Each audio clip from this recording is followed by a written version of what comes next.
নমস্কাৰ ফেনসকল, কি খবৰ? আপোনালোকক আকৌ এটা নতুন ভিডিঅ' গানৰ আপডেট লৈ আহিছোঁ। নিশ্চয় তামিলখন দেখি গম পাইছে কোনটো গানৰ আপডেট লৈ আহিছোঁ। অসমৰ জনপ্ৰিয় কণ্ঠশিল্পী ৰাকেশ ৰচনৰ এটা নতুন ভিডিঅ' গান আহি আছে। গানটোৰ নাম কি, গানটো আপোনালোকে কেতিয়া শুনিব, কোনটো এপিছ'ডৰ জৰিয়তে শুভমুক্তি দিব, সকলো কথা জনাই দিম। গতিকে ভিডিঅ'টো স্কিপ নকৰাকৈ সম্পূৰ্ণকৈ চাই থাকিব।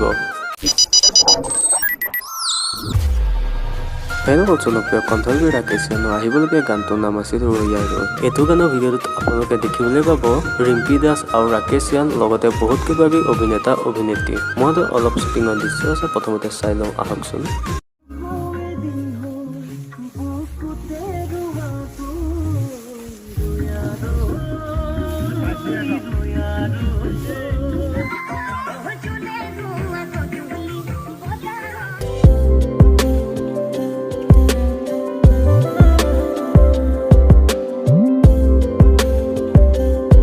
ৰৈয়াৰো এটা খুব মৰমৰ গীত।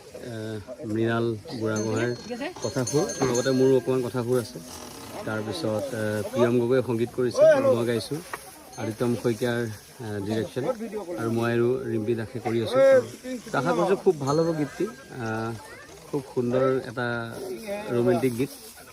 খুব কিছুমান আমাৰ যিখিনি মই সৰুতে পাইছোঁ বা ৰবাব টেঙা পথাৰত খোৱাৰ পৰা, গতিকে সেই তেনেকুৱা কিছুমান দৃশ্য ৰাখিব চেষ্টা কৰিছোঁ। প্ৰত্যেকজন অসমীয়া ৰিলেট কৰিব পাৰে, তো সেইটোৱে কথা। ফেনসকল, এই গানটো আপোনালোকে চাবলৈ পাব অহা 21 ডিচেম্বৰ তাৰিখে ৰাকেশ ৰচনৰ নিজা ইউটিউব চেনেলৰ জৰিয়তে। গতিকে আপডেটটো শুনি কেনেকুৱা পালে মোক কমেণ্ট এটা কৰি জনাব। যদি ভাল পালে লাইক এটা কৰি দিব। এতিয়ালৈকে চেনেল ছাবস্ক্ৰাইব কৰা, ছাবস্ক্ৰাইব কৰিব। Thank you. জয় আই অসম।